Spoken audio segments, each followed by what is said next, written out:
Well, hello to all of you, and thanks for coming today. I'm Doug Ollivant. I'm a Senior National Security Fellow here at the New America Foundation and the author of this paper. I've asked Linda Robinson to come be our discussant today. I'll let Linda introduce herself in a minute. You know, the full caveat I've got to give up front is, Craig, it's good to see you. In 2007, during the period we're discussing, I was the chief of plans for M&D Baghdad, so I'm not an uninterested observer in the events that happened, and I have the biases of, you know, where you sit drives where you stand, or vice versa. So I want to put that up front. Some other biography. I retired from the Army in 2009. I just got back from Afghanistan, where I was the senior coin advisor to General Campbell out in RC East with the 101st. And joined NAF a few months ago, where they've kindly allowed me to publish this paper. Up front, before we start, I want to thank Jill Hazelton, who's not here today, but she was the original person who inspired me to write this, put together a panel for last year's American Political Science Association meeting, for which a very early draft of this paper appeared. Linda, some quick bio before we start? Sure. Good afternoon. My name's Linda Robinson. And I want to say my disclaimer is I'm a friend of Doug's, and I have in my book, Tell Me How This Ends, General David Petraeus in the Search for a Way Out of Iraq. Doug is, of course, credited with helping to form the strategy he's now critiquing, so this will be an interesting afternoon. I've also written a book on the Special Forces called Masters of Chaos. Thank you. Great. Today I'll briefly sum up the paper. We'll then turn over to Linda for comments. She and I will have a brief discussion, hopefully very brief, and then we'll go to the audience. So the genesis of this paper is just the question, you know, why did the surge work? Obviously that has a certain stipulation that I believe the surge did work in some sense or form, and that Iraq is in a much better place now than it was in the dark days of 2006, when Iraq was in a intersectarian civil war, largely centered on Baghdad, but that expanded to other parts of the country. My friend Nir Rosen uses the somewhat colorful phrase that Iraq is now stable but shitty. I think that might be just a touch strong. You know, Nir's been known to give strong opinions, but Iraq is in a good place, even though we know, you know, there continues to be violence. The fact that they cannot, you know, because of an unusually close election, they've not been able to settle their political differences. They have all kinds of problems, but they are certainly in a exponentially better place than they were in the dark days of 2006, when it, you know, was hard to empty the morgue each night of all the bodies that were stacking up. So the original account of why the surge worked is summarized in works that I call in the paper the New Orthodoxy. And I pick on four authors: my friend Linda Robinson in her book, Tom Ricks's The Gamble, Woodward in his about 10 pages describing how this happens in his book, and Kim Kagan's book on the surge. And while there's some variations between those four works, essentially all three credit three primary factors. First, the increase of 30,000 troops in and around Baghdad and a little bit out in Anbar. The switch to counterinsurgency tactics from whatever was happening before. And the role of Petraeus as a catalyzing factor to come in, give new leadership, change the dynamic, change the way people were acting, and generally hold it all together. I probably believed that account for a couple years, and as I said, I'm in Linda's book, and she credits me with part of it, so that was kind of convenient for me. But as I started doing some work and looking at this, civil wars and insurgencies, they're political efforts. They are fundamentally political problems. And the New Orthodoxy doesn't explain how you get a political settlement out of these three very military factors. You know, more troops, a change in military strategy, and a new military leader. Very military-centric. So I go after, you know, four other factors. And I want to caveat it up front that the bottom line is we'll probably never know exactly why the surge worked. You know, it's good military strategy, but it's bad social science. You know, there was only one surge. All things changed at once. We changed the tactics. We changed the people. We changed the way we did 101 different things inside Baghdad in that period, because we kind of knew everything wasn't working before, so everything changed. So we're never going to know really what caused the surge, because we can't do a counterfactual experiment. We can't, make it scientific. So I instead give what I call a counter-narrative, 4 other things that we should think about as an alternative to the military-eccentric explanation in what I call the New Orthodoxy. And the first is the role of Sunni casualties. I state that the Sunnis were, I think, brought to a point where they were facing serious demographic issues. Not so much because the American forces were killing them, but because their fellow countrymen, the Shia militias, were quite efficiently cleansing the Sunnis, particularly from Baghdad, but also in other areas of the country. The second is the part of the largely Shia elites realizing that they had won, and they had a role in, it was in their interest to establish stability in Iraq. So one side of the civil war, the Sunnis, is facing extinction, or something approximating extinction. The other side of the civil war realizes it's won, and it's time to consolidate the gains and start making money. Third is the development of the Iraqi Army. Untold story. That one institution, if no other, is doing pretty well. There was a very interesting piece in, I think, the Washington Post a few days ago about the Iraqi Army finally getting artillery pieces, starting to work with those again, taking the next step towards getting out of an internally focused force to an externally focused force. That effort has been an unsung success story and something we may want to focus on in the future. And finally, support from the United States. But focusing on the political aspect of U.S. support and less the military. And I'll go into these in more detail in a minute. So I bring forward from this 3 primary lessons that we need to take forward into further counterinsurgencies, or settling civil wars, or peacekeeping operations, or whatever your preferred term for what we were doing in Iraq in 2006, 7, and 8 is. First is that success depends on the alignment of local interests with U.S. interests. We were able to settle the civil war in Iraq because the Sunnis wanted to stop dying and the Shias wanted to get power, to grossly oversimplify. Obviously, it's much more complicated than that. But in the big picture, that's really what both sides wanted to happen. The Sunnis needed to find a way to end the war because they'd lost, and they needed to stop losing and not lose as bad. And the Shia wanted to consolidate their gains. And that was in our interest. So we were taking the Iraqis where they wanted to go, making it relatively easy. So we have to make sure that our interests are aligned with the interests of the country that we happen to be in at the time. Second is give priority to the development of military forces, and less so police forces. And this is because it can be done so much faster. Developing armies is relatively easy. They're standalone things. You can develop a battalion, or a company, or whatever size unit of a military you want, and it's a self-contained entity that you can pick up. And as long as you, the third party, are willing to give it, logistics and food and make sure it gets paid and so on, you can pick it up and move it around, and it'll do what you need it to do. A police force isn't like that. You can't plug a native police force into your justice system or your prison system, or you can, but strongly not recommended. It's part of an integral justice system, and you can't plug and play it the way that you can a military unit. It's going to take much, much more time, probably on a timeline that is not something that we'd want to consider. That's on a 10, 20, longer-term development timeline, and that needs to be looked on a U.S. aid scale timeline, not a intervening military timeline. And third, this is going to require political guidance and leadership. 2006 to 2008 works because you have this unusually politically attuned team of General Petraeus, who we sometimes forget was unusually well qualified to come do this. This was his 3rd tour in Iraq in 2007. In 2007, for someone to have done 3 tours was unheard of. He was the most experienced soldier in the Army at that point. I was there at the same time. I was only on my 2nd tour. It was really unusual for someone to have spun that fast through the system and be starting his 3rd year in Iraq. So he'd been in Iraq in his 1st tour. He'd been there for the invasion, but it ended up in the north. So he knew the Sunnis. He knew Kurdish issues.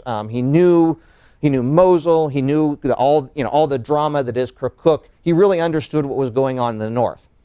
And then for his 3-star command in 2005, he'd been in Baghdad doing the security transition, being the commander of the security transition team, helping stand up the army and the police forces. So he understood Baghdad, he understood the Ministry of Interior, he understood the Ministry of Defense. He had a pretty good feel for Baghdad politics. He really knew where the bodies were buried. So you bring in this, now on this Iraq veteran on his third tour, with a earned doctorate, who's unusually politically astute for a military officer. We pair him up with the best Arabist in the State Department in Ryan Crocker, and you've got this incredibly politically attuned team that's able to give political guidance to the forces in country. That is not a happenstance we should count on happening again, and we probably need to put institutions in place to ensure that we have some analog for the future. And then finally, don't learn the wrong lessons. Military forces can do lots of things. They can contour, they can help, they can shape around the edges, but they're not going to be determinative in this type of effort that needs a political solution. So let me go into a little more depth on the four things I think are causal on the Sunnis, the Shia, the army, and the politics. Obviously, when we talk about the Sunnis, everyone wants to talk about the Sunni Awakening. What happened in Anbar and then gradually spread to Baghdad and further south. And as I read the literature, there's three theories of the awakening that I list in the paper.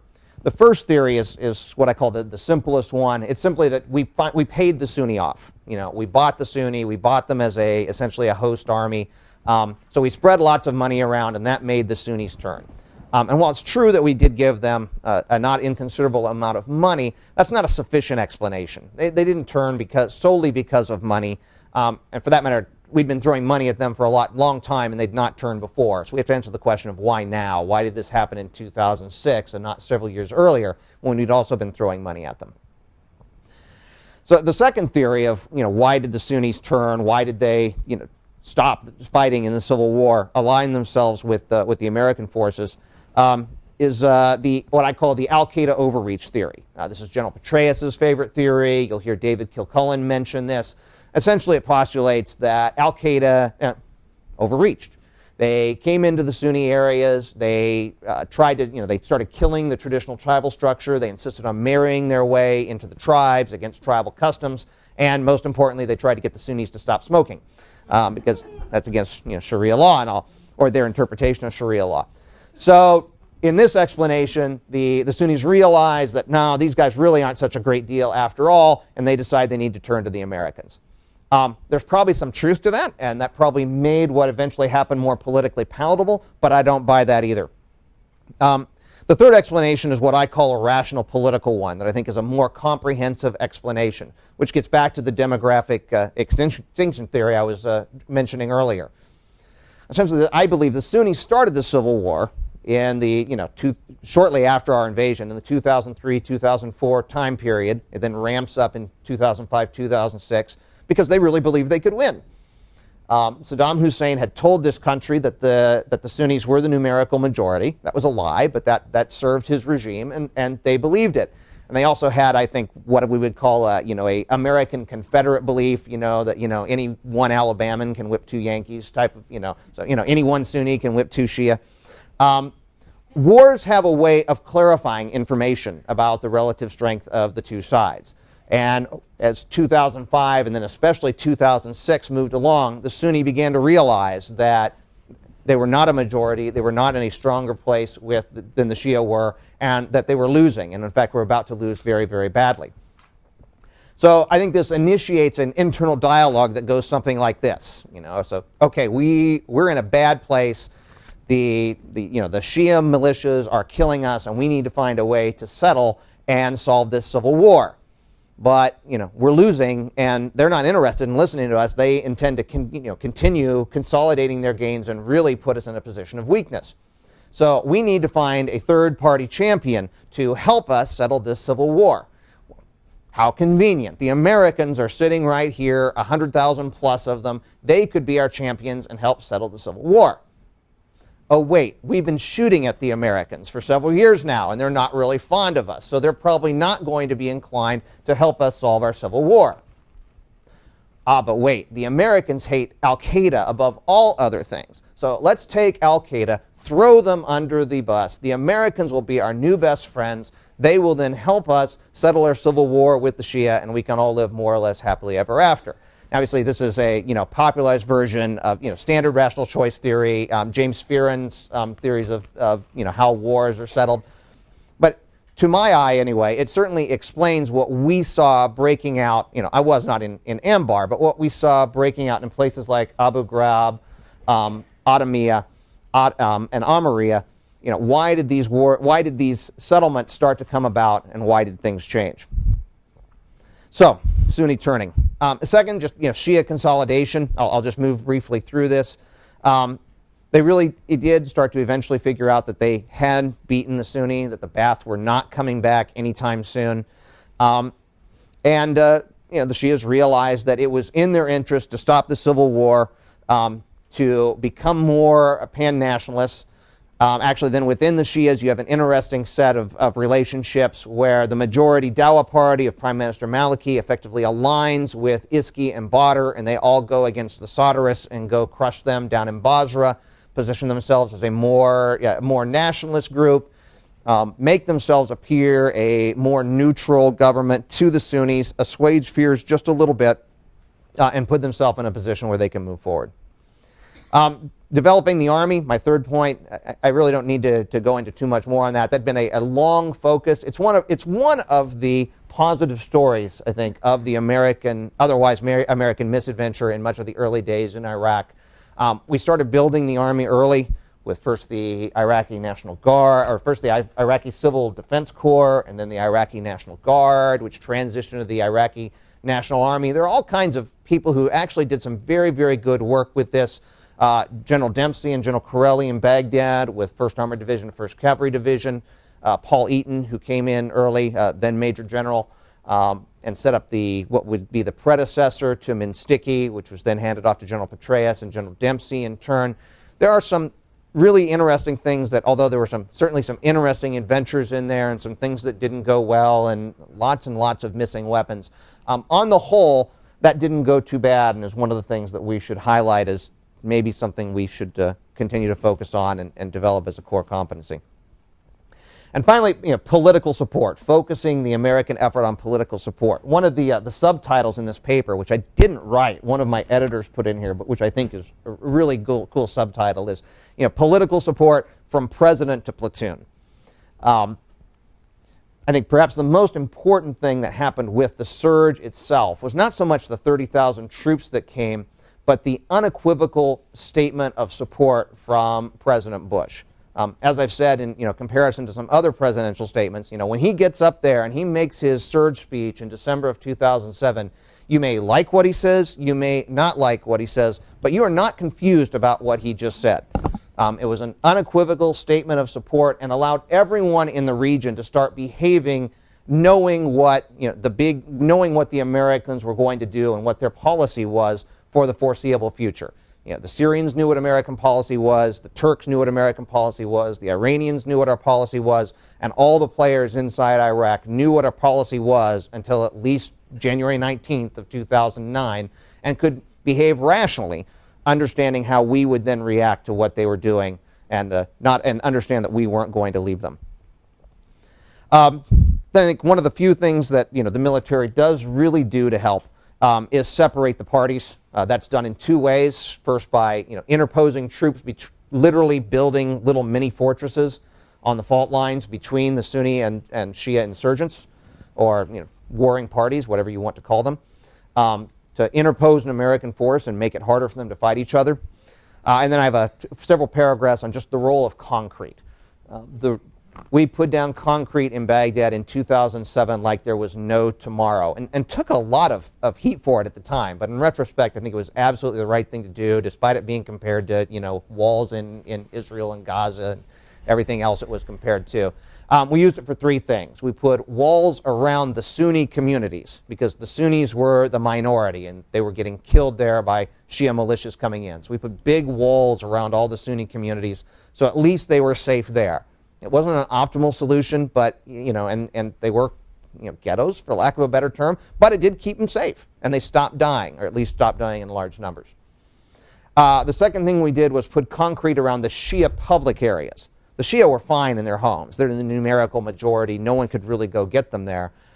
They were vulnerable when in large groups because al-Qaeda in Iraq would drive car bombs in and blow them up as they were in their marketplaces, as they came out of their mosques, and so on. So we put concrete around them to keep car bombs from coming in. They eventually adapted and came in with suicide vests, but you can only kill so many people with a suicide vest, not the scores to hundreds that you can kill with car bombs. And finally, we put concrete down the roads to protect ourselves. The EFP by 2007, the explosively formed projectile imported from Iran, was quite the killer weapon for American forces. It was lethal. No effective counters were developed during my time there, at least. So putting concrete down the road kept EFPs from being in place and did start to drive down American casualties from these. IED was the term of art, but they really weren't improvised. They were designed to do exactly what they were doing. They were side-mounted mines. Drove down American casualties from those weapons, which in turn lowered the political heat back in the States. Then finally, the attrition of terrorist groups. There is a role for the military, particularly at the high end, and this is something we can perhaps talk about with Afghanistan. Killing the real bad actors, the hardcore al-Qaeda of Iraq on one side, the clearly Iranian-sponsored proxies on the Shia side, the people who were really just out to kill as many people as they could and keep the violence churning. Having the special operating forces and the landowning brigades, once they got some interesting equipment to deal with this problem, really go after those forces, those fringe forces. The people in, I think it's Clint Eastwood who says in some film, there's some folks just need killing. Those people on the fringes needed that. They needed to go away so that the 80% in the center that would really prefer for Iraq to become peaceful and for them to live normal lives have that opportunity. So again, lessons for the future. We absolutely need political oversight. We can't bank on the emergence of another Petraeus, someone who has that level of in-country knowledge and is politically astute. I write a couple places, I write in the paper about how we might think about this. Optimally, we would position some type of contingency crisis action group inside each of the regional bureaus at the State Department. Someone who really, with a group of people who really understand what's going on in the country. Alternatively, if that's too hard, we could put some more regional specialists in the SCRS, revise that concept, the State Coordinator for Reconstruction and Security, try to make that a more robust system. But we need to find some way to ensure that there is a political oversight of these operations. I have a slide aside in the paper. John McInley, in his recent book, The Insurgent Archipelago, says that the British success in counterinsurgencies that some of our good friends and household names have written about comes about not so much because the British Army is good at this, because everywhere they fought a counterinsurgency, they had a colonial office. People who had been there for 20, 30 years really understood the culture, really understood the politics, knew it was coming on. And so when these British units came in to fight counterinsurgencies, they fell under these colonial offices and really had effective political direction. And I imply that's a model we might want to think about in some way, shape, or form, although I did not say we should set up colonial offices. I conclude the paper with some brief comments on Afghanistan, mostly because they made me. So what can we draw from Afghanistan, and what are the implications of what I write in the paper for Afghanistan? Well, as I said, if you believe, as I do, that the most important piece of the surge was the clear political signal that you get from the president, that's clearly lacking in this case. The troops went, but they went with a much more ambiguous political signal. I don't think that's particularly contestable.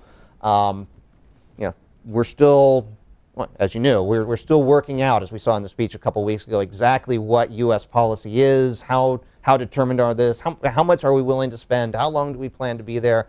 These are all open questions, which makes it much harder to reach a political settlement in country. The political alignment, I think it's safe to say that few of us would think that the aims of the Kabul government are as closely aligned with ours as were those of the Baghdad government. They weren't, neither one's perfectly aligned, but I think it's safe to say that Baghdad wanted to take themselves to a closer place that we wanted than perhaps Kabul does. There's certainly no demographic crisis in Kabul. You don't have the same type, or in the hinterlands for that matter. Now, yes, are we killing insurgents? Yes, at a fairly high clip, but we don't have the type of mass murder of the insurgents in Afghanistan that we had in Iraq. I mean, the civil war in Iraq was brutal. It was not just combatants, lots of women, lots of children, lots of old men. It was a really, really ugly civil war that brought the ugliness of war home to that population very quickly and convinced them that, that this needed to stop. I don't think we have that in Afghanistan. It's a combatants war, which, from a morality perspective is just wonderful. From a perspective of actually, making the war bad enough that people want it to stop, maybe not so much. And I would refer people to this weekend, the piece in the Washington Post that my colleague Matt Sherman wrote on a lack of desperation in Afghanistan. And his thesis meshes with mine very nicely, I'd like to think. Although I don't want to have no high points, I think the focus on the building the army in Afghanistan is laudable. I think that's been a good goal. I think we've made some significant progress. Afghanistan does show that you can build an army relatively quickly.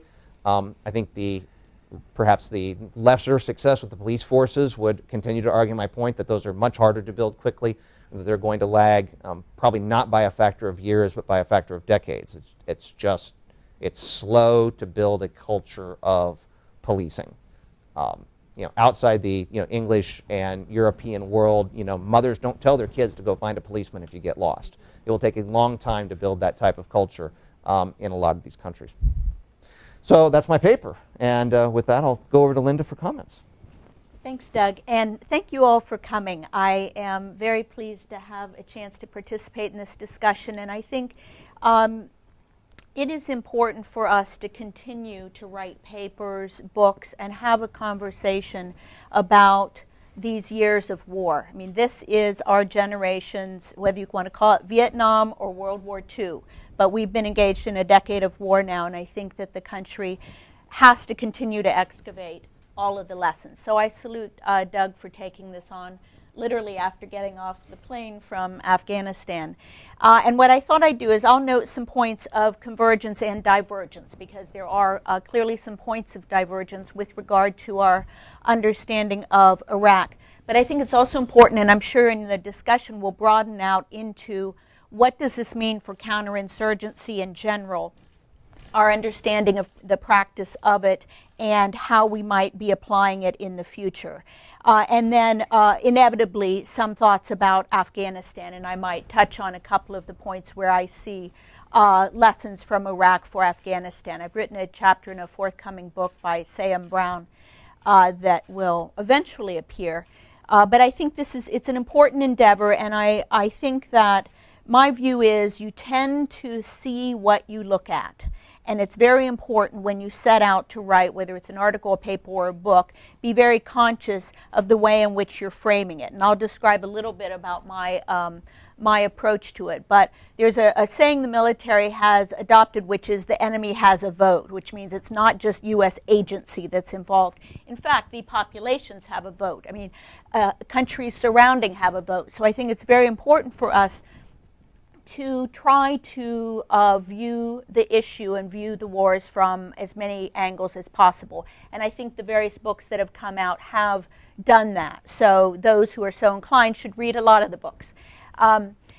Let me start with, I think, the key point that perhaps we do differ on. I do believe the U.S. role in Iraq was critical in having the effects, whether you want to call it the flipping of the insurgency or whatever term you want to use. And I will say why. I do very much agree and do describe in some of my chapters the overreach theory. I think anyone who spent time in Iraq understands it's a very cosmopolitan and largely secular society. And a lot of those al-Qaeda in Iraq practices were just anathema to the culture. And clearly by late 2005 and certainly raging throughout 2006, there was Shia on Sunni violence of breathtaking proportions. The signature tactic of the Shia militias was a power drill. So you could tell when you encountered the bodies in the street which side had been responsible by the signature. But here is my key point. Yes, the Sunni nationalists split. The Sunni nationalist insurgency split from al-Qaeda in Iraq because I think they were ready to settle for less than a return to power. Whereas originally I think there were some clear dreams of coming back into power. But the Shia government was by no means ready to give them some share of power. So the U.S. played a critical role as the intermediary, as the people to whom the insurgents, the so-called reconcilables, could come in from the cold too. So I think that role was critical.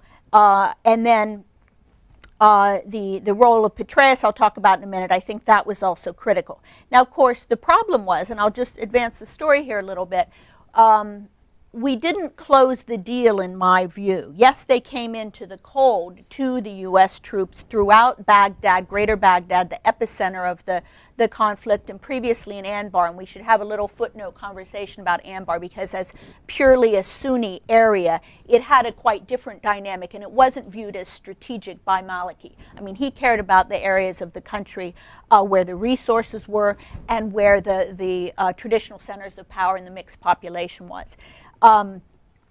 So the point is we didn't cut a good deal, and this I do actually in my chapter 15 I say General Petraeus should have done this before he left. He left it to General Odierno to cut the deal for 20% of the so-called Sons of Iraq to be incorporated into the security forces, and I said I thought 50% was a more not that it wouldn't have been difficult, absolutely difficult, but that would have guaranteed more of the incorporation of the Sunnis into the three parts of their country. I mean, the security life, the political life, and the economic life. And I think that is still the work in progress that we're seeing. And it's really up to the Shia dominated country whether they're going to play winner take all or see that their interests are served in the long term by a formula of stability that gives the Sunnis a greater share of the pie. And there's current wrangling, as those of you who still follow the news, over the Ministry of Interior and Ministry of Defense. When my book is Tell Me How This Ends, I mean, it's still not ended. And I think we're going to have several more years where this plays out. But I think the Shia, if they do not reach that balance, there will be a cost to pay because the rest of the region, Iran accepted, will look at the country very much through jaundiced eyes. There will, I think, be regional instability as a result. But there's still, I think this is still playing out. The other thing, of course, is it's not just incorporation of the low-level Sunni former fighters, former members of the security forces, but the whole political game. And on this, and Doug and I both have a political science background, and I think absolutely your main message about we have to think about these wars politically and work on this in our theory is absolutely apt, and where I think we have yet to still refine our approach to dealing with these small wars. Let me make a couple of other points in regard to where I think we may differ. Although I first have to caveat the new orthodoxy. I don't know if I like to be a member of any club, but the way I see the new orthodoxy is they really emphasize numbers of U.S. troops as key to the practice of this, and Steve Biddle also has called it orthodox coin. I absolutely, having spent a decade covering insurgencies in Latin America, I actually have a very different view. The counterinsurgents don't have to be U.S. counterinsurgents. And in fact, historically, what we've done is we've supported other countries' counterinsurgencies, and it's their people and their security forces that make up the bulk of those counterinsurgents. But in any case, I also dispute the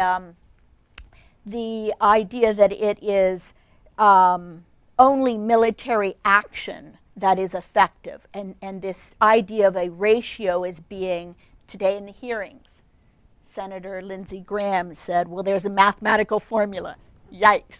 I think that is not, that is a very narrow concept of what these kinds of wars are about. And this rule of 20 soldiers to 1,000 population, it depends where is the center of the insurgent base, and this is why in Afghanistan it would be 600,000. We have far fewer, but the idea is you're really focused on the Pashtun areas. You also have political means that you can use to shrink the size of the problem and thereby go at it with fewer troops. And again, as I mentioned, you have security forces from other countries that can be part of the mix. I want to also, I think that you did give General Petraeus a lot of credit. You did suggest that he was a unique figure, which he is, and that we shouldn't rest our hopes for future successes on having other such leaders in command. But I want to elaborate a little bit on what I think was so important about his role. He was like an orchestra conductor. He really pulled together for the first time this strategy and orchestrated a civilian and military integration with he called him his wingman, Ambassador Ryan Crocker, who's just taken up the slog again for the Afghanistan war. He also, I think, did have the instincts and worked a lot behind closed doors with Crocker to influence Maliki. I suppose I disagree that to succeed in counterinsurgency we have to be totally aligned with the host nation government, but we have to see it as an influence game, and I think they did that fairly well in Iraq. Ultimately, though, Maliki's going to have to decide, and I think that really very much remains to be seen. I think we've done a terrible job of that, frankly, in Afghanistan, and we can go into that in greater depth. I would also say a point of disagreement is this characterization that the Shia have won and the Sunnis have lost. Because, as I have said multiple times, it's still playing out. But I think that there is a conception of Iraqi nationalism and a non-sectarian segment to the country that really does want to get beyond that. And I think that the Shia Iraq will benefit enormously if they can find their way to tapping what is a more educated and wealthier pool of people. So am I hopeful? Am I not? I don't know. Ask me in a year, I guess. Because I think we're actually at a very critical period now as the U.S. comes out, or at least reduces down to a very small training and advisory assistance mission. And Maliki's going to have it on his shoulders to carry this forward. A few points about the future. I suppose my main point of agreement with Doug is we've gotten ourselves locked into a very rigid notion of what counterinsurgency means, and it means big U.S. boots on the ground. And this was what Senator Lindsey Graham said today. I don't know if any of you watched the confirmation hearings for General Allen to go over to succeed General Petraeus, but he had pretty much the final word in the hearings, and he said, this is no longer General Petraeus's political strategy. And he equated the reduction of troops on this quicker timeline as a change in strategy. I think we have to see, but in my view, there isn't. We've been locked in this debate in this country with two kind of extreme versions, big boots coin and CT or counterterrorism.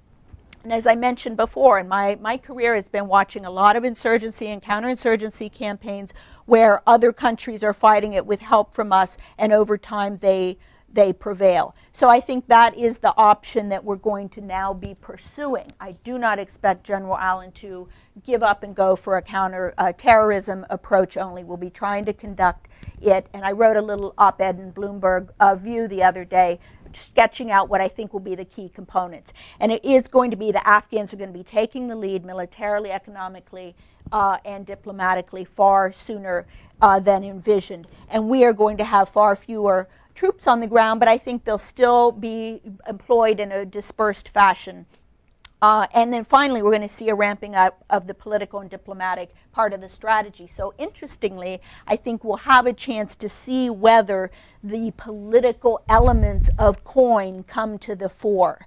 And I do think the difference in the nature of Iraq and Afghanistan mean you could possibly have greater effect there. Doug mentioned quite rightly the savagery of the war and the civilian involvement in the war in Iraq, and I think there's additional element, which is Afghanistan has very much of a deal-making culture.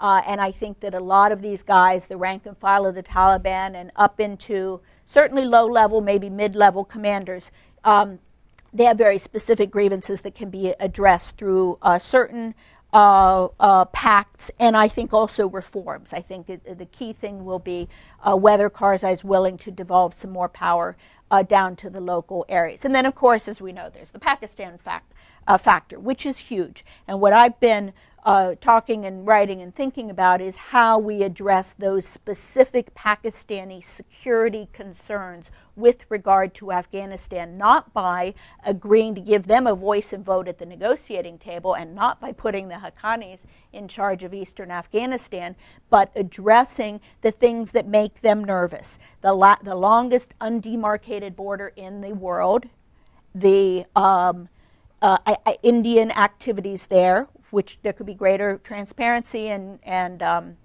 confidence building. And I think they do want to see what is a stable configuration that incorporates some part of the Taliban constituency, which may not even involve the top level guys. If you get enough of the arrangements reached at the lower level, you could wind up not having to do a classic pact like the one that ended the Salvadoran war, for example. So those are a few thoughts, and I want to congratulate Doug because I think if we, and we have, I mean the U.S. media has turned its back on Iraq. There's not going to be a lot of coverage there, and so I think we need to continue. There's a book by Pete Mansour that he's working on. Historians' books will continue to come out, and I would differ in one last point. I think we'll wind up with a fairly clear but multidimensional understanding of what happened in Iraq. So I think, are you going to field your own questions? I will. Okay. Yeah. Well, first I'll respond to you briefly, and then we'll go to the audience. And I'm impressed by how little our points of divergence are points of divergence. And I think, quite frankly, it's because we've stayed engaged. And while I gently critique your book, I think as part of this new orthodoxy, it's very similar to the book I would have written in late 2007, early 2008. I think we were just too close to the problem then to kind of step away and see it as the more political problem I think it is. And it was really tempting to just write about what all the brigades had done and running around and killing people here, there, and everywhere, and allegedly making peace break out in Iraq. So I think our understandings have matured because that was not our last rodeo. We stayed engaged and we've continued to monitor these type of wars in Iraq and Afghanistan. I don't disagree with you about the Sunni nationalists. I think that's really what I was trying to get to, is that they were willing to reach a settlement. They realized they were not going to be in charge of the central government, and they had to reach some type of power sharing arrangement that was clearly going to be a subordinate power sharing relationship. And it's when they reached this realization that was the best they could do, at least for a generation, that I think we had the conditions set for peace to break out. Our goals not being totally aligned with Maliki's, I could not agree more, but we were headed generally in the same direction, and maybe he wanted to tilt, if you want to, think of it and metaphorically as going down a road, maybe he wanted to tilt 10 degrees this direction here and 5 degrees this direction here, but generally we all wanted to take Iraq to the same place. Again, I don't see that being quite the case in Afghanistan. And I could not agree with you more, and I'm glad you said this, that I probably in my comments was a little bit too strong on, on a Sunni-Shia divide, on the Sunnis losing, the Shia winning. I think clearly that's the case for the 2007 period, just because there was a war breaking out and people reverted to their sectarian identities. But I think that was a temporary aberration from the longer-term trend in Iraq, and I like to think that that going forward, that heightened sectarian identity will diminish over time, and that the people of Iraq can do better than that. Because you're right, that's not their historical norm. Historically, they're not a sectarian society. They had a sectarian moment, and let's think they can move. I like to think they can move past that. So I'm glad you brought that up. And with that, yeah, I guess I'll field the questions. And you have the microphone? All right. Kind of standard rules. Wait for the microphone. State your name and ask your question. And please make it a question.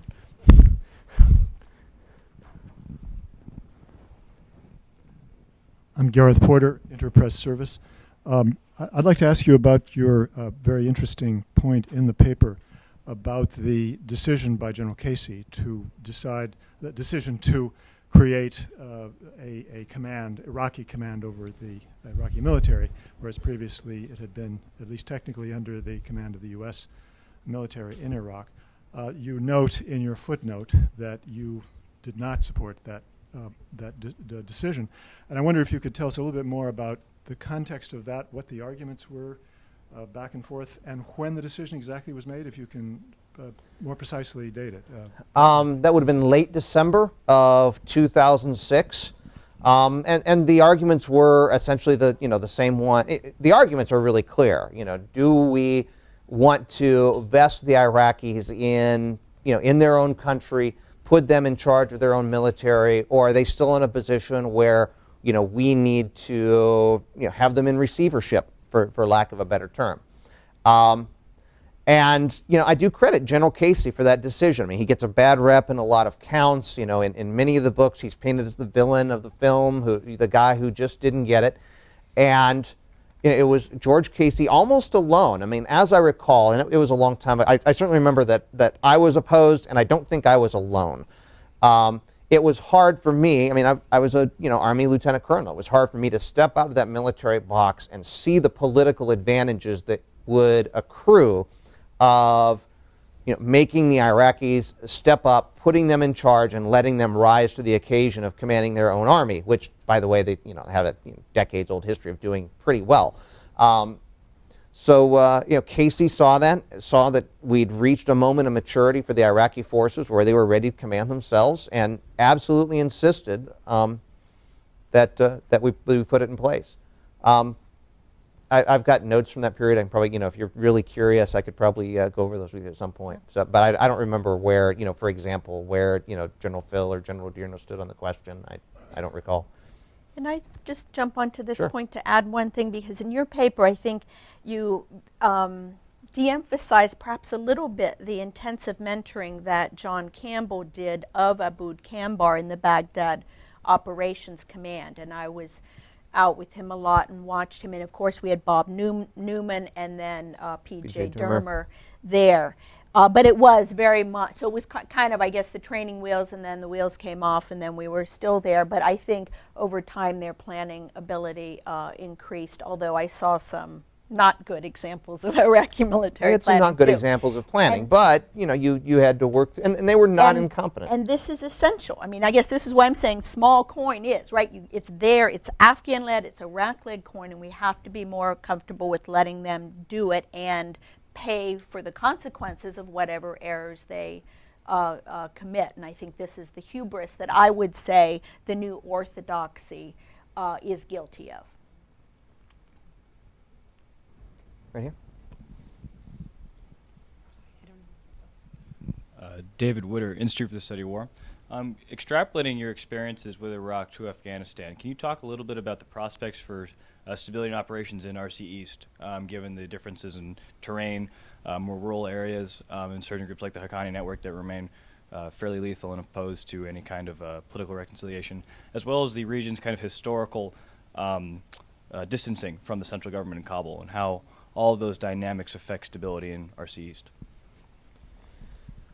I mean, it's hard to talk about RC East as a unity. It's something that we imposed on the country. It's an organic political division of Afghanistan. So you've got all kinds of different dynamics going on, and I'm now 90 days out of date, which is forever in Afghanistan time.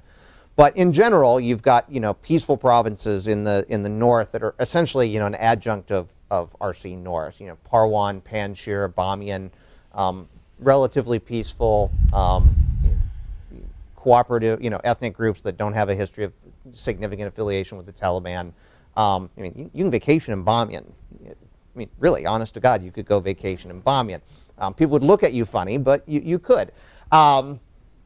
Then in the east itself, up in Kunar, Nuristan, Nangarhar, I think you've got an interesting tension between what I've written about elsewhere, between the people in the valleys and the people up in the hills.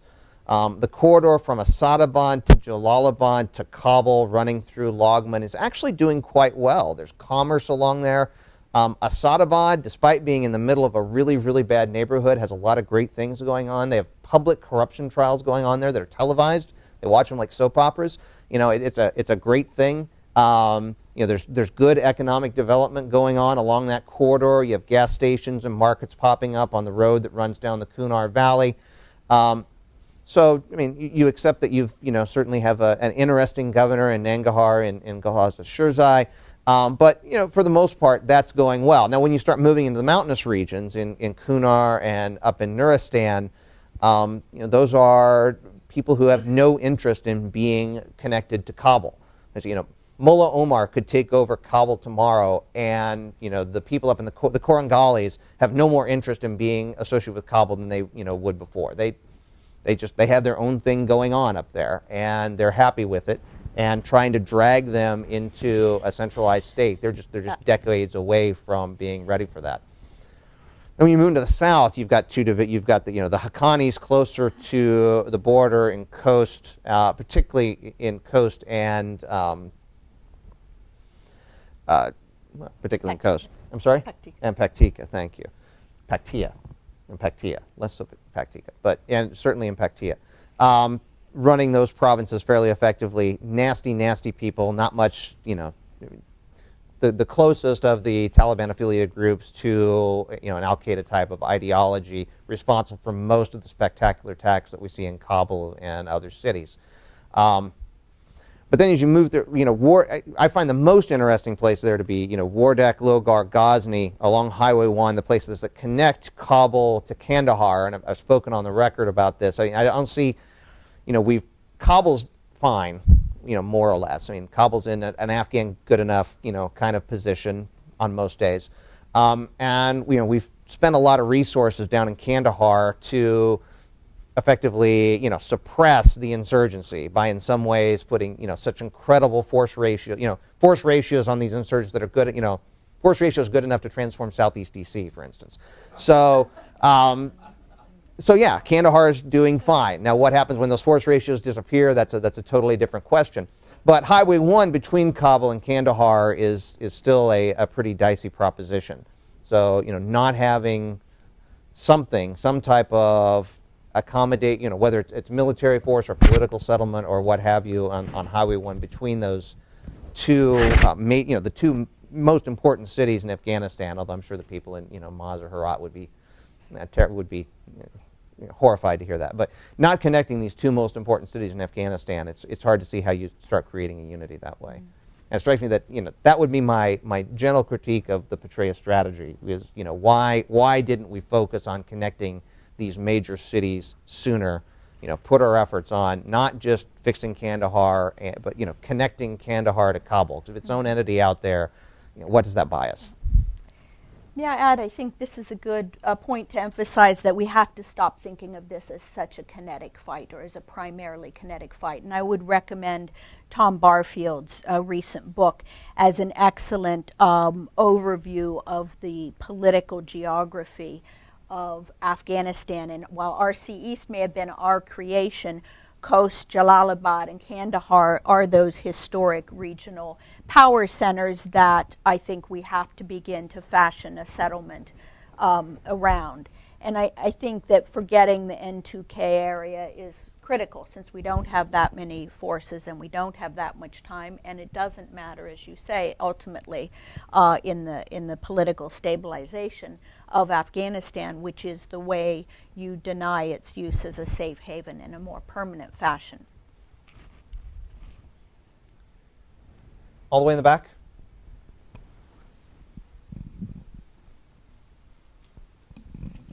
My name is Li Yang. I have several very serious concerns. First of all, is about the war that we begin in Iraq we have been several wars in Iraq, actually, in our history. I just wonder, what's the criteria you would support a war? Second is in this war, there are a lot of genocide. And why don't you deal with that instead of you are thinking about Iraq insurgency? Are you trying to say U.S. had to control their interior problem, or are you thinking that U.S. corporation had to really total control of their resources? And the third is that, don't you have any other consideration about United States, whether you should bring the resources to deal with the United States problem?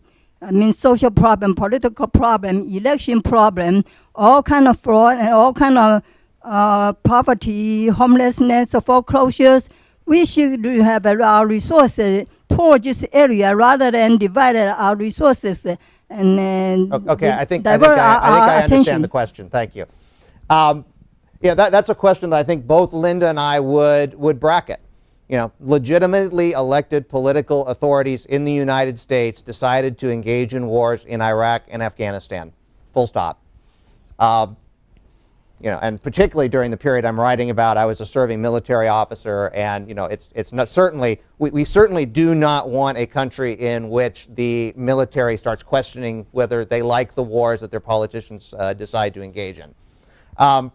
That said, yes, I think, you know, national conversations about, you know, what is the best application of our resources, how much do we want to spend on, you know, any particular place in the world. You know, resources are limited. You can only do so many things inside your own country and outside, and for that matter, investing inside your country often gives you power more power to exercise outside, more, you know, soft power, as we like to say, or smart power, whatever the latest buzzword is.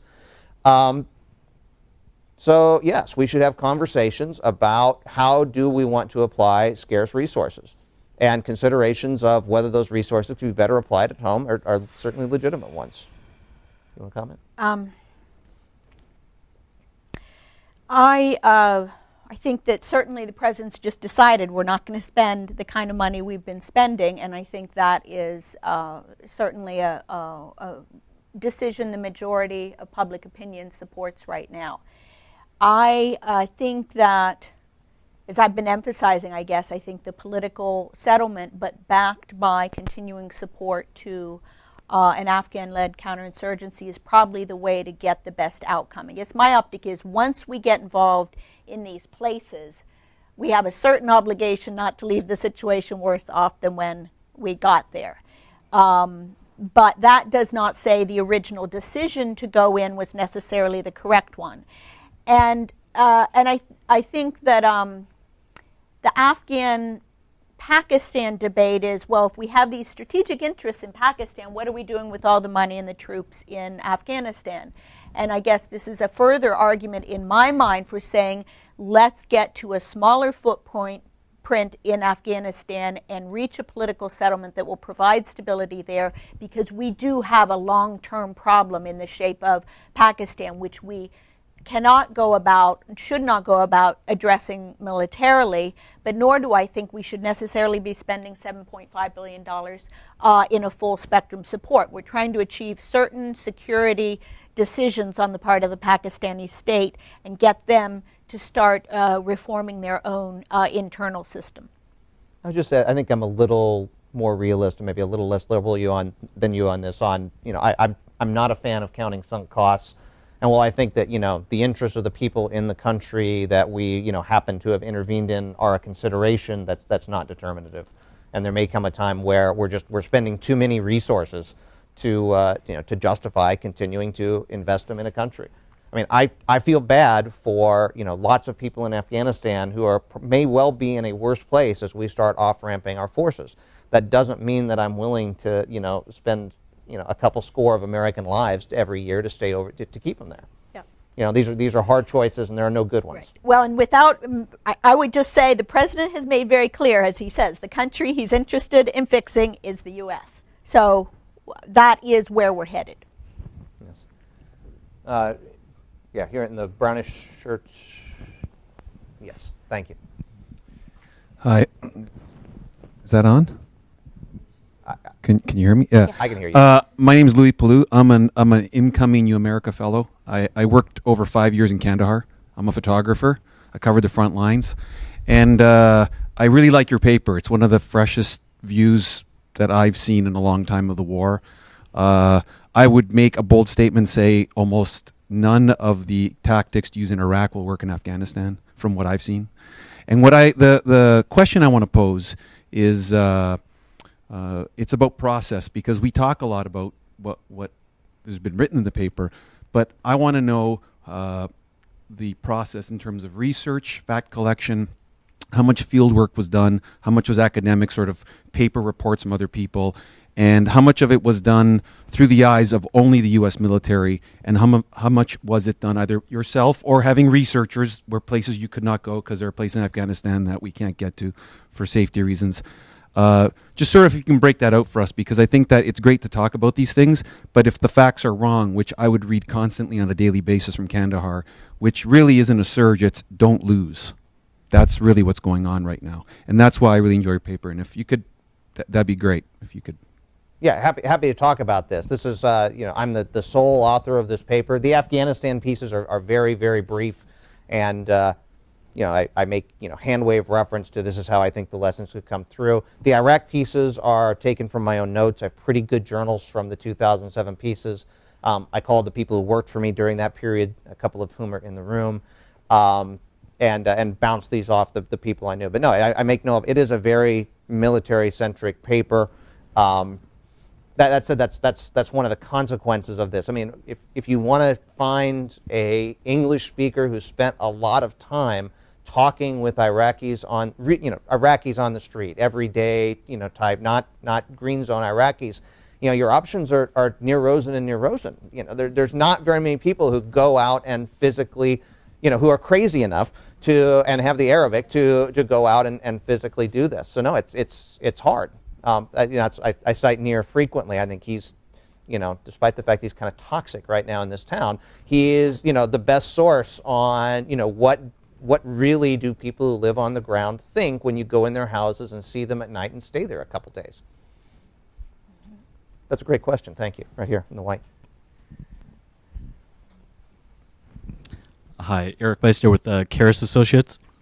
The last two questions are a good segue to my question focused on stability and reconstruction operations, specifically SERP, USAID, and other U.S.-funded non-lethal, non-kinetic operations in Baghdad and elsewhere, and the role that you perceive that may have or may have not contributed to the effects that we're discussing between 2006 and 2008, especially given the amount of money, 62+ billion, that has been spent in Iraq, and as we're discussing, increasing SERP allocations in Afghanistan and USAID allocations in Afghanistan. From your perspective, what really were the effects of stabilization and reconstruction funds during your time at MNDB? Again, just to repeat my earlier caveat, this is one of those, inherently unknowable things. I mean, we don't know what the effects would be had we not spent the money in Iraq, in Baghdad during this time period. The priority that we in Baghdad focused on in 2007 was the West Side sewer system. I know more about the size of sewer pipes in West Side of Baghdad than any human being should know. We put a lot of time and effort into that. We thought that, getting that system to work so that sewage would stop standing in the streets in western Baghdad would help. Now, how do you measure the effect of people not, of kids not having to walk through sewage in the streets? How do you get your arms around that? How do you figure out if that helps or doesn't help? That's point one. Point two is, how do you distinguish between the money that we actually physically spend on the project and the money that we knowingly just let some power broker skim off so that things will get quieter? And this has always been my running dialogue with Ginger Cruz at Sigger is, half that money we should know we didn't expect to get anything for except goodwill or, someone willing to, let the keep things peaceful for us. It was Tony Soprano money under the table. Hard to get a congressional light on it for that though. That's why the CIA does it. That's why the agency does it. But there was so much military there that they had to figure out a way to do that. So do I think it helped? Yes. Is there any empirical evidence that it helped? No. The empirical studies of conflict people, Ellie Berman and his crowd are doing some, interesting experiments to try to find some way to measure this. I think they've got one or two kind of interesting things, and the rest of it is less helpful. So I don't think we're ever really going to know, and that's going to be an interesting question moving forward is, how much are we willing to spend on this? It does make us feel good. And then the third part is I think it was probably less toxic in Iraq than it is in Afghanistan because Iraq was sufficiently developed to absorb that money. They had engineers, they had constructions companies, they had a professional class, and they had their own cash. No matter how bad the war got, the oil did continue to flow, and there were always oil revenues, if not as much as there should have been. So the Iraqis had their own money, and what we were spending in relation really wasn't all that much on the construction side. A couple billion here, a couple billion there. Feeding the U.S. troops there was a ton of money. But what was it each year? 3-4 billion maybe. In terms of Iraq, that's not a lot of money. They had billions of dollars coming in oil revenues. They could absorb that. Afghanistan, when we drop, $14 billion in reconstruction money on a $12 billion economy, that's going to be more disruptive, and we need to think harder about that. And I think that is the important part about this coin orthodoxy that has to be rethought. And I think you probably asked that question because you're thinking through it yourself, because we have, I think, poured too much money into the development bucket. And the way we've structured this, security, development, and governance, it's kind of this template then that you think you have to do almost equal measures of everything to produce this magic result. And it's completely situation dependent. And I would say it's far more important to ensure that what you do spend is equitably shared or benefits the groups in the population equitably, because you can wind up creating more conflict rather than less by the way you spend that money. And I think we have very often been guilty of that. And certainly in Afghanistan, it's going to be poor for a long time. So I think the amounts of money are, frankly, totally unjustified. Right. So I would like to see the development people take a Hippocratic oath. Just first do no harm, and then let's see where that gets us. Right here in the front, sir.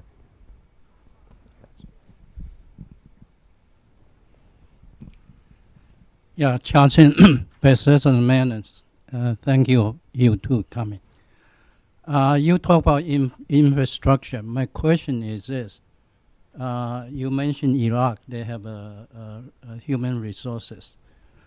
Who are doing the infrastructure, and also where does U.S. money going to? And as U.S. troop decrease, would the spending decrease too? And you talk about Pakistan. As I see, Afghanistan and Pakistan as one integral part, and now seems to me Pakistan is going unstable, or maybe stable, unstable too.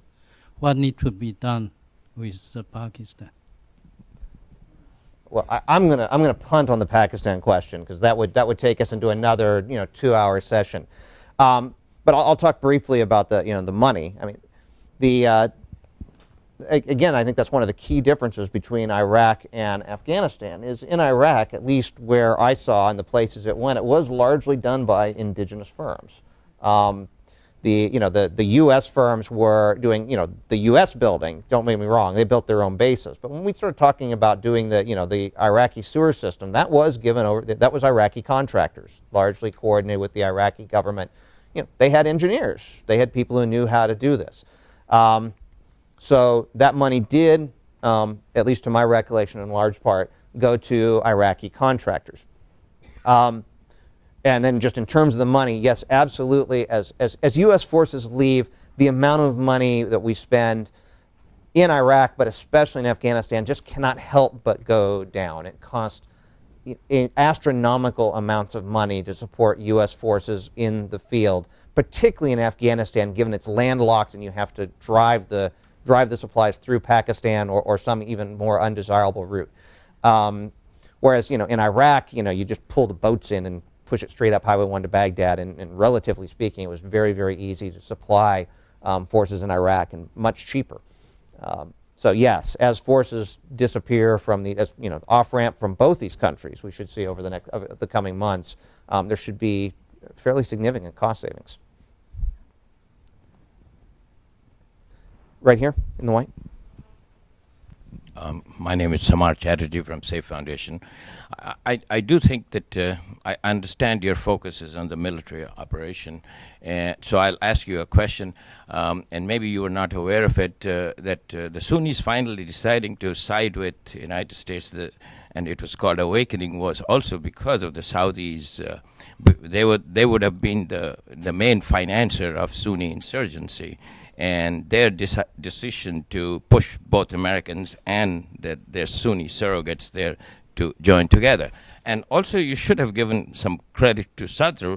He decided, ultimately on the promise of Maliki, that Americans would be kicked out after the end of all this surge, and therefore he should go to Iran and rest before he comes back to fight the Americans again. So those two were very important factors also to bring peace as a result of the surge. I don't disagree with either of those points. Right here. Sorry, did you want to comment? No, it's okay. I'll jump in. Hi, my name is Matthew O'Sullivan. I'm a student at Washington Lee University. I have a question about Iraq's own foreign relations and its development going forward, actually very much building off the last gentleman's question.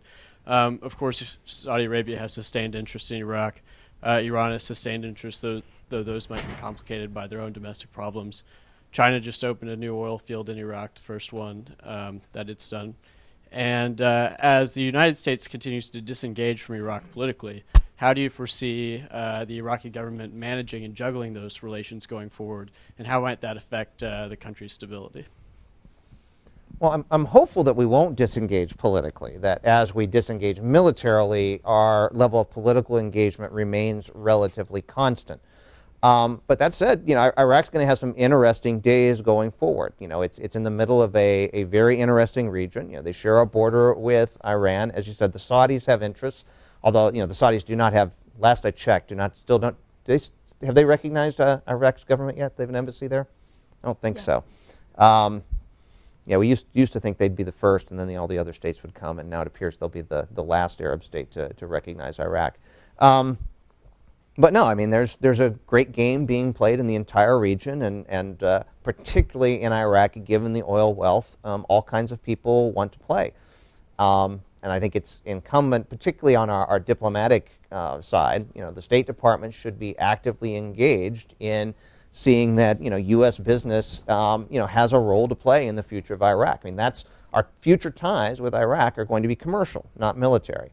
And so we need to work very hard, I think, to ensure that American firms are in Iraq, just doing consensual business, and that's the way that we maintain ties. I must say the opening rounds of this have not been encouraging. Greg? Thank you. I am Craig Collier, work with SIGIR right now, but like you, had a couple tours in Iraq. I was one of those guys who was out there leading soldiers and killing bad guys and making peace break out. So it's kind of couple questions, or one comment and one question. I think it goes against the coin narrative, but I really do think it was more than political for the 30,000 that got in there. Right now at SIGIR, we're trying to do a look at what we really did get out of the $61 billion we put in there. And what you find out when you go back and you look at the pre-surge, you had one small unit, for example, like a battalion that had an area of over 1.5 million people they were looking over, and a large area. So I think when you look at when the surge happened, you divide that by 4 or 5 and end up with forces there that, not looking at a force ratio, but you really see that as working. The other thing is I think we really underestimate the man with the knife in the village and the impact that those really bad actors have on a much larger population. And it's more than just the high-speed guys. It's the local thugs who are taking advantage of the lack of security.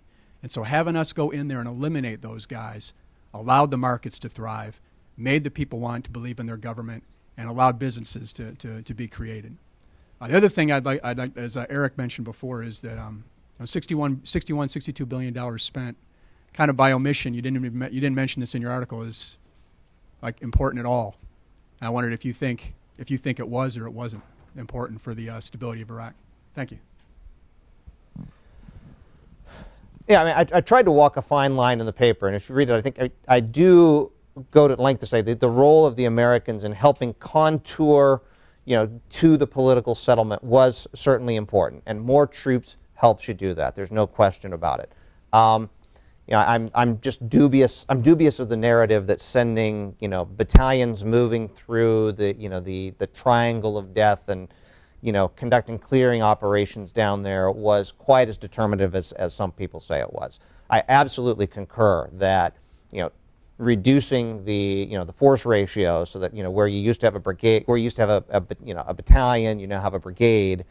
You can just do more things. You can interact with more people. You can give more focus to individuals. And I don't even contest the kinetic side of that. That yes, having more people there to get rid of bad actors or force them to move or whatever you do to them, arrest, kill, capture, remove from the population. These things help, but not determinative. I mean, the big game is the political piece, which is not to say that people contouring down at the lower level don't create this grassroots movement that makes that possible. But yeah, I bracket the $62 billion because one, I still don't know how much of that really was spent on construction and how much of that just went to pay people off. Mm-hmm. And two, as I say, I'm agnostic on did we get something for that or not. I like to think that in certain places and in certain ways we did when we really spent that money well and used it to build not only projects but to develop indigenous capacity. Made sure that these projects would be maintained, that there were O&M budgets for them in the future. I think as a 1st Cavalry guy, I think we learned this. It was really easy for us to learn this because we came back to the same city we'd left. So I was in Baghdad in 2004. I came back in 2007, and I got to see all the soccer fields that we built that were now trash dumps because, we hadn't asked anyone if they wanted a soccer field. We just went out and built soccer fields, and it turned out they didn't want a soccer field there, or at least not bad enough not to dump their trash on it. Or, they just didn't have other trash collection, and so they lamentably dumped it on their soccer field and would really still have liked to have it, just needed a place to put their trash. So, at least in our second tour, we were much, much better in synchronizing with the local leaders. That was just a lesson we couldn't ignore. I mean, we had put these things in, and now they're not working. We could see, even in that relatively early period, we'd thrown our money down a hole the last time around. So it made us much more cautious in how we spent our money and how we synchronized with the local elites and the Beladia and the directors and so on to make sure that these things worked. And Lynn is smiling. Lynn worked for me during that period and was key in hitting me over the head with these things to make sure that that's exactly what we did. So yeah, I think particularly when we used it to build capacity, we got something for it. When we really focused on some big ticket items, the West Baghdad sewer system comes to mind. The power grid, once, although there's, the story on that better than I do. But, once you got some big ticket items working, I think those helped. I'm not sure the money we spent on, paving a road here and building a soccer field here, I'm not sure what we got for that. May I just tag on to your comment about the number of troops and your having obviously participated, because I think it's important. We tend to just talk about the surge period often. And I think by 06 and of course 07, perhaps that number of U.S. troops was needed given the circumstances that had been created partly through our own decisions and mistakes. And I would just acknowledge, I think the troops were involved in a variety of tactics, techniques, and procedures not just kill and capture, but the biometric registry. I think population control, you mentioned the walls, but there was a whole panoply of measures that allowed us to finally figure out who was who in the population. And of course, this was probably the critical function that the Sons of Iraq played, was providing us some quality human so we understood what was actually going on in a given neighborhood. But I would back up, and what I tried to do in my opening of the book, so you could see the whole arc of the war, if we hadn't had Decree 1 and 2 in the beginning, if we hadn't gone ahead with the January 05 elections, even once we knew the Sunnis weren't participating, if we hadn't written a constitution that they largely disagreed with, treated the Sunni population like the enemy, and ignored the Shia extremist threat. So this was all of our big errors that we made along the way. So we're left with this raging sectarian warfare. By the time we got to the surge, we could have done it differently, i.e. potentially keep the old military, use it to help secure the population, rebuild the state through Iraqi agency more than the big footprint. So I just would like to put in context, I think each period has to be looked at on its own. Sir? My name is Kunio Kikuchi, and I'm with Washington Research and Analysis. In the early days of the war, we heard a lot about Abu Ghraib and the prison system, and we thought that was for, say, prisoners of war. Perhaps they were honorable Republican Army officers, etc., who fought against the U.S. at that time, and they may have been prisoners of war. It sounded like there were a lot of people in the prison system. What is the status today? Are there still a big prison system with all the differential between the civilian, say, thugs and, say, honorable military soldiers who happen to be on the wrong side? Do you have any take on that? And are we forgetting them at all in the justice system? Boy, I can't give you numbers. Yeah, I mean, my understanding is that, and you guys from SIGIR probably know better than I believe it's been several years ago now, we've transferred all the Iraqi prisoners from U.S. control over to the Iraqi forces. And so Iraqi prisoners are in the Iraqi justice system, and, just like any other citizens, they are, in their justice system. And I know in some way that's just, kind of throwing them under the bus, since we were responsible for them being in the prison system once upon a time, but that's what you do. You hand over things to the host nation government, and they get to deal with their prisoners according to their justice system and their rule of law. There was a large release and a release program, right. And that's one of the things that's been replicated in Afghanistan, in a pretty robust rule of law project. But also very recently, very concerning, a lot of arrests have been made, again, of Sunni figures and some of the Sons of Iraq folks. So I think there are certainly a number of people languishing in the judicial system there.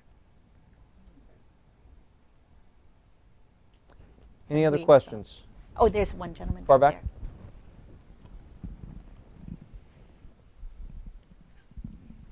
There. Hi, Matt Shahan.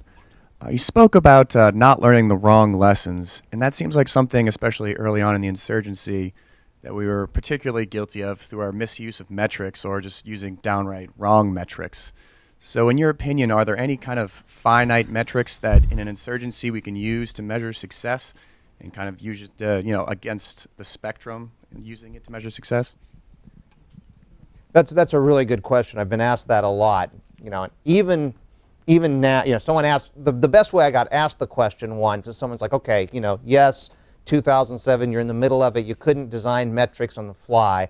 Now that it's behind you and knowing what you know, what metrics would you have put in place in January 2007 to measure going forward?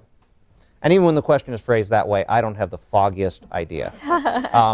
These things are hard, and again, we're still not 100% confident, what worked, what didn't, what was determinative, what was the relative mixture, did building all these, maybe if we hadn't drained the West Side sewer system, there'd still be a civil war in Baghdad. I just don't know. So no, I don't have any good answers on how we do metrics. We have some ideas, we have some theories. Some of them are more plausible than others. But if someone can show me something formulaic that says if you do A, you are going to get good result B, other than killing terrorists reduces violence, I'm okay with that one. But short of that, it's really hard to see how you do this. It's art, not science, and you make it up as you go along with using your best judgment as you go. But even a body count, I mean, we've learned that terrorist networks can endlessly regenerate. Perhaps their effectiveness is reduced, but it's a never-ending game. I would just say I think the easiest metrics to collect are usually the least useful ones. I think we've learned that. And I think that the right mix is quantitative and qualitative assessment measures. And there are certain things, number of people coming to the markets and things like that, but it doesn't always tell you what the underlying dynamic is. So how do you find out if those local leaders are the ones that are truly embraced by the population, which is ultimately one of the things that I think is going to give you success. Do you want to?